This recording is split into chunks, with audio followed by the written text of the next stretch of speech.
Just dropped the Overlander off about a half a mile back. It's about a 2-mile walk back to the Airbnb, so just thought I'd take a little stroll and go the scenic route. Walking right through the middle of Anchorage here. A beautiful walkway.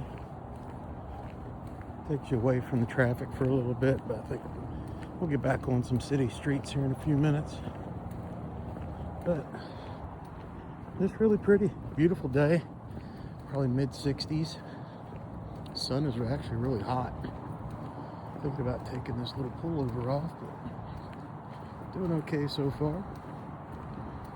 But yeah, trip's winding down. It's been a good one. The Overlander performed outstanding. That thing put up with everything we asked it to do. And yeah, I think we touched on almost everything we wanted to do. We didn't catch a baseball game. And I don't think we're playing golf tomorrow. We're going to kind of get everything right, get ready to rock and roll on Sunday to start heading home, get back to reality a little bit. But yeah, don't regret this trip at all. If anybody ever wants to come to Alaska and, really hit it hard, it's worth the effort.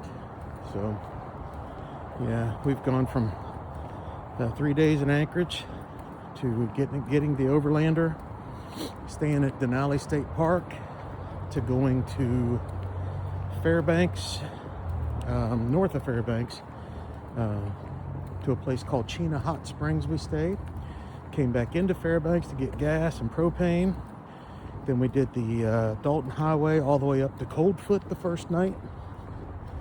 And then the second night, we went up to Galbraith Lake Park, Galbraith Lake Campground, which was super picturesque, way up into the Arctic Circle. No trees, just brush. It was a bit buggy, but the views, how beautiful and remote it was unreal. And then, of course, we went up to Dead Horse and spent the day, got in the Arctic Ocean, had a meal, and made it back to Coldfoot that next night. Woke up the next morning, we stayed at Marion Creek Campground, which was right there in Coldfoot. And then we went to Coldfoot to have breakfast the next morning, and took it all the way back down to Fairbanks, where we got an Airbnb for the night. And stayed there, regrouped, washed clothes, went out to a nice brewery, and then got up and pushed hard all the way down to Seward the next day, which was probably our longest driving day. But yeah, from Fairbanks to Seward, it's probably about a 9-hour drive. Yeah, but boy, everything's just beautiful. Then we stayed 3 nights in Seward, had a really good time there. Came back and camped in Whittier last night, and took in everything that place has to offer. And then loaded up this morning, came back.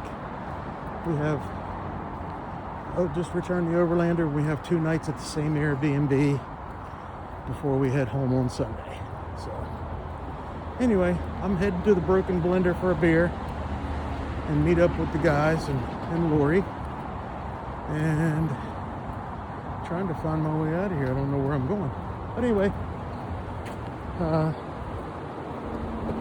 nice stream, beautiful stream. That's about it. But like I said, if anybody's ever interested in doing this trip, I'll be glad to tell you what we liked and what we didn't like, the pros and cons. Not too many cons, lots of pros. But anyway, y'all be good. Talk to you later.